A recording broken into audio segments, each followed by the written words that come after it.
স্বাগত দীপ্ত সংবাদে। আপনাদের সাথে আছি আমি আনোয়ারুল আলম। শুরুতে জানাবো সংবাদ শিরোনাম। ঈদের ছুটি শেষে ঢাকা ফিরছেন কর্মজীবীরা। ঢাকা সিরাজগঞ্জ মহাসড়কে যানজট, ভোগান্তি চরমে। পরমাণু বিজ্ঞানী সহ ৭৮ জনকে হত্যার জবাবে ইসরায়েলে ইরানের ক্ষেপণাস্ত্র হামলা, নিহত ৩ জন। ২৭ বছর পর শিরোপা জয় সাউথ আফ্রিকার। টেস্ট চ্যাম্পিয়নশিপে অস্ট্রেলিয়ার হার ৫ উইকেটে।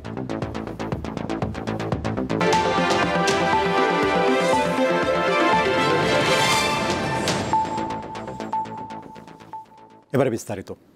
ঈদের ছুটি শেষ হওয়ায় রেল, সড়ক ও নৌপথে রাজধানীতে ফিরছেন কর্মজীবী মানুষ। বেশিরভাগ ট্রেন সময় মতো পৌঁছলেও সড়ক পথে যানজটের কারণে ভোগান্তিতে পড়েন যাত্রীরা। পাশাপাশি প্রচণ্ড গরমে বেকায়দায় পড়েন ঢাকামুখী মানুষ। ঈদুল আজহার ছুটি শেষ। সরকারি অফিস, আদালত ও বেসরকারি সব প্রতিষ্ঠান খুলবে রবিবার। তাই টানা 10 দিন ছুটি শেষে রাজধানীমুখী কর্মজীবী মানুষ। ফলে চাপ বাড়ে যানবাহনে। রাজধানীর কমলাপুর রেল স্টেশন। শনিবার সকাল থেকে একে একে আসতে থাকে ট্রেন। প্রতিটিতেই যাত্রীর চাপ। তীব্র গরম ও ভিড়ের পরও স্বস্তির কথা জানালেন যাত্রীরা।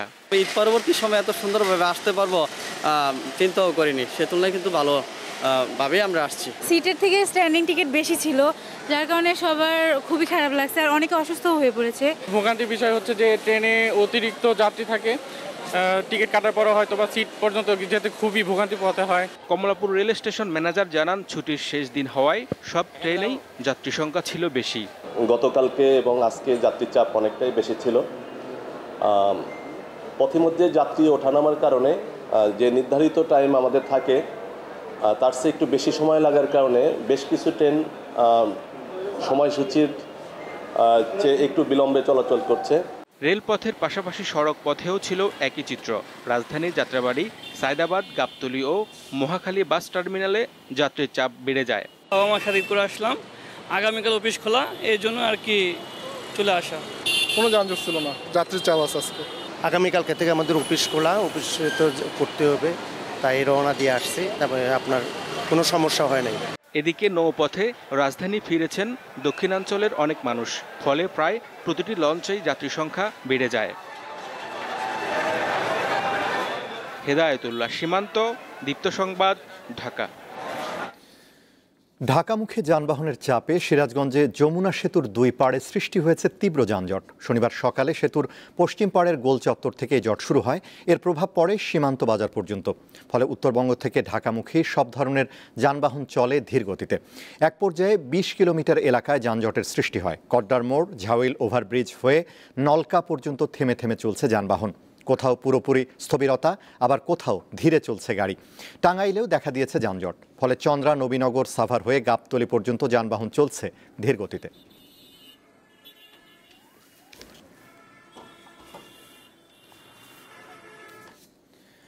দর্শক, যমুনা সেতু এলাকায় যানজটের খবর নিয়ে সিরাজগঞ্জ থেকে যোগ দিচ্ছেন সহকর্মী সিরাজুল ইসলাম। সিরাজ, যমুনা সেতু এলাকায় এই মুহূর্তে যানবাহনের গতি কেমন দেখছেন, আর যানজট কি কমেছে?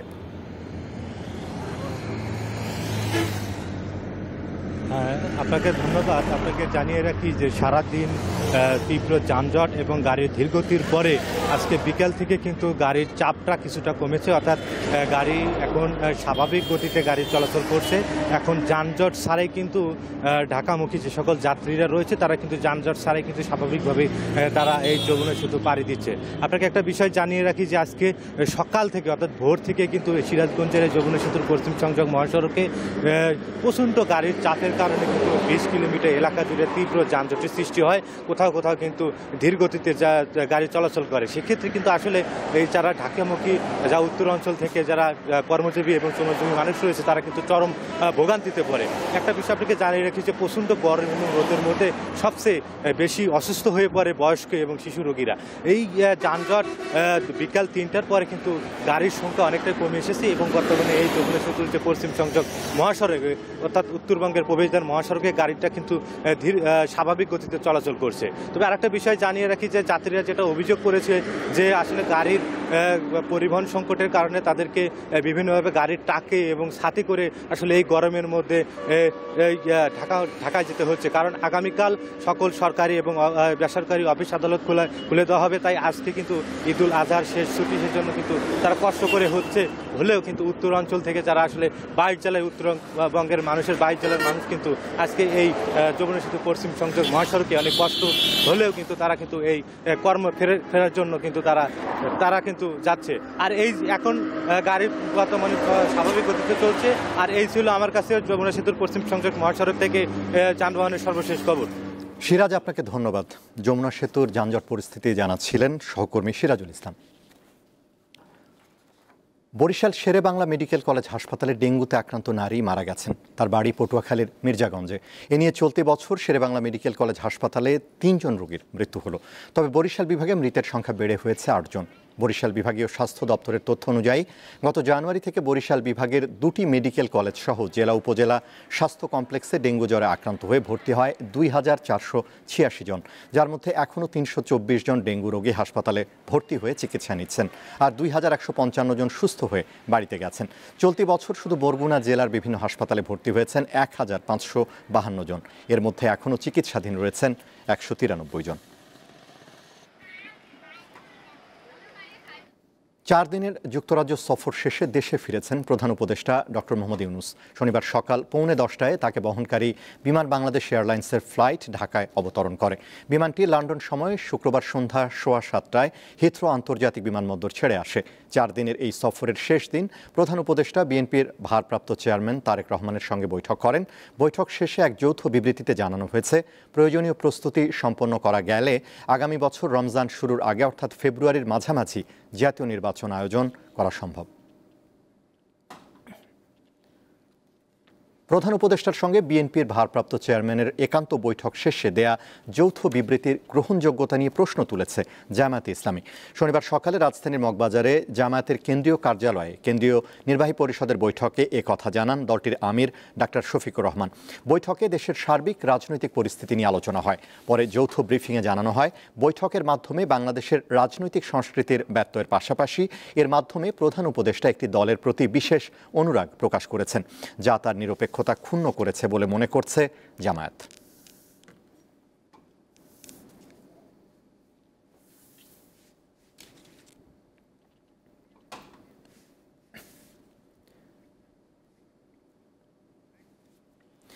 ঈদের পর চাহিদা বেশি এবং সরবরাহ কম থাকায় বেড়েছে সব ধরনের মাছের দাম। তবে সবজির দাম রয়েছে ক্রেতার নাগালের মধ্যে। এছাড়া ক্রেতার আনাগোনা কম থাকায় অলস সময় কাটাতে দেখা গেছে বিক্রেতাদের। রাজধানীর কারওয়ান বাজারের চিত্র এটি। প্রায় ক্রেতা শূন্য এই বাজার, আর তাই অলস সময় কাটাচ্ছেন বেশিরভাগ বিক্রেতা। ঈদের পর বেশ কিছুটা সময় কাটলেও বাজারগুলোতে ক্রেতাদের দেখা মিলছে কম। অনেক দোকান এখনো খোলেনি। ক্রেতার আনাগোনা কম হওয়ায় সবজির দাম রয়েছে নাগালের মধ্যে। স্বস্তির নিঃশ্বাস ফেলছেন নিম্ন ও মধ্যবিত্তরা। পরশুদিন বরিশাল থেকে আসছি, আজকে ফার্স্ট বাজারে আসছি। ঈদের আগে থেকে এখন বাজারের অবস্থা একটু স্বস্তি। টমেটো, শসা, কাঁচামরিচ এগুলি এখন 50%-এরও কম দামে। বিক্রেতারা বলছেন ক্রেতা কম, কিন্তু পণ্যের মজুদ থাকায় দাম কমেছে। দামের মধ্যে দাম একটু বেশি আছে, গেলে উস্তা করলা বাজারে এই 4-5 দিন ঈদের আগের থেকে কেজিতে 10-20 টাকা কম আছে সম্পূর্ণ সবজি। যে কানতে মনে করেন সকাল থেকে দুপুর পর্যন্ত দোকানদারি করতাম, মনে করেন 15-16-18 টাকা, এই জায়গায় মনে করেন দোকানদারি করতে পারতেছি না 2000 টাকা, কাস্টমারই নেই বাজারে। মাংসের দাম রয়েছে স্থিতিশীল, তবে সব রকম মাছের দাম ঊর্ধ্বমুখী। অতিরিক্ত দাম নিয়ে আপত্তি ক্রেতাদের, আর চাহিদা অনুযায়ী সরবরাহ না থাকায় দাম বেশি বলছেন বিক্রেতারা। ক্রেতা খুব মাত্রা এখন কম, লোকজন এখন ঢাকা আসে পৌঁছে না। আবার ঈদের 1 সপ্তাহ পরে আবার পরিস্থিতি ভালো হয়ে যাবে ইনশাল্লাহ, এটা আমরা আশা করি। এই হাসারেগুলো আছে, সবাই ছুটিতে আছে, এই জন্য দরাও মনে কিছু কম। আবার দেখা গেছে বিভিন্ন জায়গায় অভিযোজন চলতেছে। ঈদের পর আজকে ফার্স্ট আসলাম, অন্য দিনের তুলনায় ঈদের আগের তুলনায় এখন হয়তো একটু দাম বেশি। আগামী সপ্তাহ থেকে বাজার আগের মতোই জমে উঠবে এমনটি প্রত্যাশা সংশ্লিষ্টদের। মাহিদুর রহমান, দীপ্ত সংবাদ, ঢাকা। ঠাকুরগাঁয়ের হরিপুর উপজেলার চাপসার সীমান্ত দিয়ে 23 জনকে পুশিন করেছে বিএসএফ। এর মধ্যে 4 জন পুরুষ, 12 জন মহিলা ও 7 জন শিশু। বিজিবির ৪২ ব্যাটালিয়নের পরিচালক লেফটেন্যান্ট কর্নেল আবদুল্লাহ মঈন হাসান জানান, গত রাতে বিএসএফ পুশিং করার পর বিজিবি ২৩ জনকে আটক করে। এদিকে পঞ্চগড়ে পৃথক সীমান্ত দিয়ে ১৬ জনকে পুশিং করেছে বিএসএফ। এদের মধ্যে ১২ জন বাংলাদেশি, ৪ জন ভারতীয় নাগরিক। বিজিবির কর্মকর্তারা জানিয়েছেন, আটককৃত বাংলাদেশিদের পরিচয় যাচাই বাছাই করছে বিজিবি। দিনাজপুরের ঘোড়াঘাটে যাত্রীবাহী বাস ও ট্রাকের সংঘর্ষে ৫ জন নিহত হয়েছেন। এতে আরও অন্তত ১৫ জন আহত হয়েছেন। শনিবার ভোরে দিনাজপুর গোবিন্দগঞ্জ মহাসড়কের নূরজাহানপুর এলাকায় এই দুর্ঘটনা ঘটে। ঘোড়াঘাট থানার ভারপ্রাপ্ত কর্মকর্তা বিষয়টি নিশ্চিত করেছেন। পুলিশ ও স্থানীয় সূত্রে জানা যায়, ঘটনাস্থলে আমবোঝাই কয়েকটি ট্রাক দাঁড়িয়েছিল। ঢাকামুখী নাবিল পরিবহনের একটি বাস নিয়ন্ত্রণ হারিয়ে পেছন থেকে একটি ট্রাককে ধাক্কা দেয়। এতে ৫ জন নিহত হয়। এদিকে ঝালকাঠির রাজাপুর উপজেলার পাকাপুল এলাকায় হানিফ পরিবহনের একটি বাস ও একটি পিকআপ ভ্যানের মুখোমুখি সংঘর্ষে ২ জন নিহত হয়েছে। চট্টগ্রামের চন্দনাইশ উপজেলার কাঞ্চনাবাদের লেবু বাগান থেকে অপহৃত ২ যুবককে উদ্ধার করেছে সেনাবাহিনী। শুক্রবার বেলা ১১টা থেকে বিকেল ৪টা পর্যন্ত চলা এই অভিযানে নেতৃত্ব দেন সেনাবাহিনীর Chandanaish camp commander captain Khalid Hasan মুগ্ধ। এর আগে উপজেলার পূর্ব এলাহাবাদ সওদাগর পাড়া এলাকায় নিজ লেবু বাগানে কর্মরত অবস্থায় ৮ জন সশস্ত্র শান্তিবাহিনীর সদস্য, পিতা ও ২ সন্তান সহ মোট ৩ জনকে ধরে নিয়ে যায়। পরে তাদের কাছে ৫ লাখ টাকা মুক্তিপণ দাবি করে টাকা জোগাড় করার জন্য বাবাকে ছেড়ে দেয় সন্ত্রাসী গোষ্ঠী। অপহরণের খবর পেয়ে অভিযানে নামে সেনাবাহিনীর চন্দনাইশ ক্যাম্প। আন্তর্জাতিক, ইসরায়েলে দফায় দফায় ক্ষেপণাস্ত্র হামলা চালিয়েছে ইরান। গতরাত থেকে হামলা শুরু হয়, এতে অন্তত ৩ জনের প্রাণ গেছে। আর ইসরায়েলি হামলায় ইরানে মৃতের সংখ্যা বেড়ে হয়েছে ৭৮।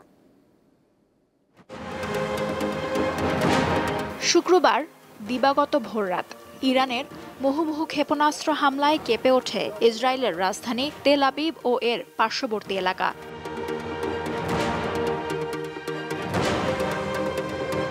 তেহরানে ইসরায়েলি হামলার জেরে কয়েক দফায় শতাধিক ক্ষেপণাস্ত্র হামলা চালায় ইরান।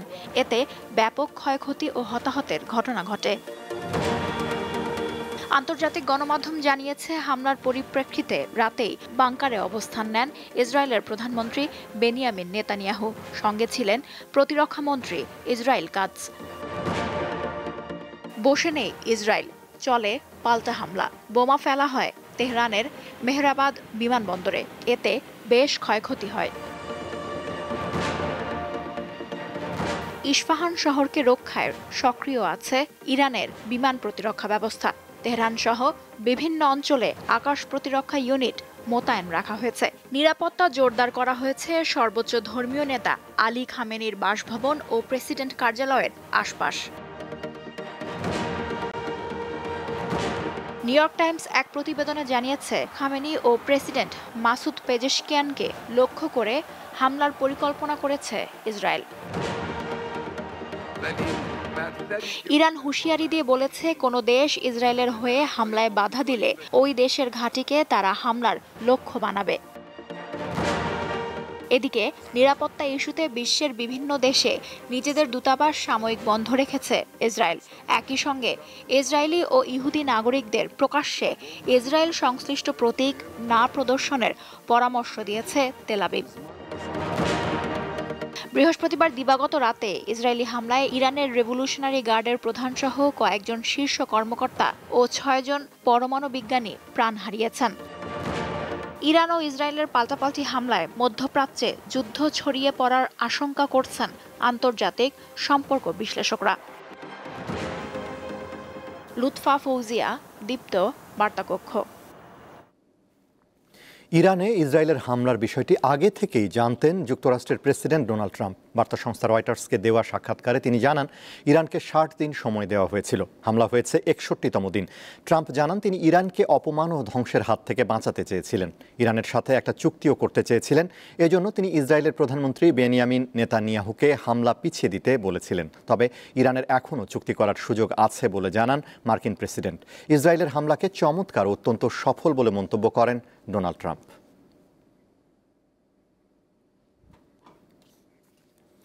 গুজরাটের আহমেদাবাদে লন্ডনগামী এয়ার ইন্ডিয়ার উড়োজাহাজ বিধ্বস্তের ঘটনায় ২৭০টি মৃতদেহ উদ্ধার করা হয়েছে।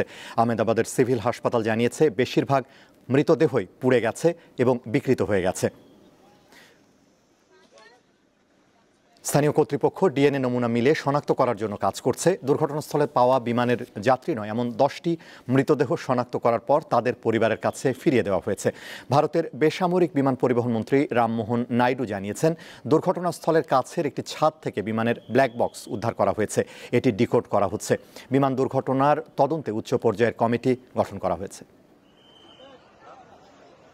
শেষ করব দীপ্ত সংবাদ, তার আগে সংবাদ শিরোনামগুলো জানাবো আরও একবার। ঈদের ছুটি শেষে ঢাকা ফিরছেন কর্মজীবীরা। ঢাকা সিরাজগঞ্জ মহাসড়কে যানজট, ভোগান্তি চরমে। পরমাণু বিজ্ঞানী সহ ৭৮ জনকে হত্যার জবাবে ইসরায়েলে ইরানের ক্ষেপণাস্ত্র হামলা, নিহত ৩ জন। ২৭ বছর পর শিরোপা জয় সাউথ আফ্রিকা। টেস্ট চ্যাম্পিয়নশিপে অস্ট্রেলিয়ার হার 5 উইকেটে।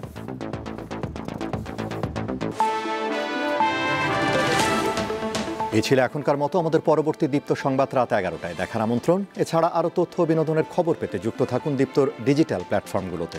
ধন্যবাদ।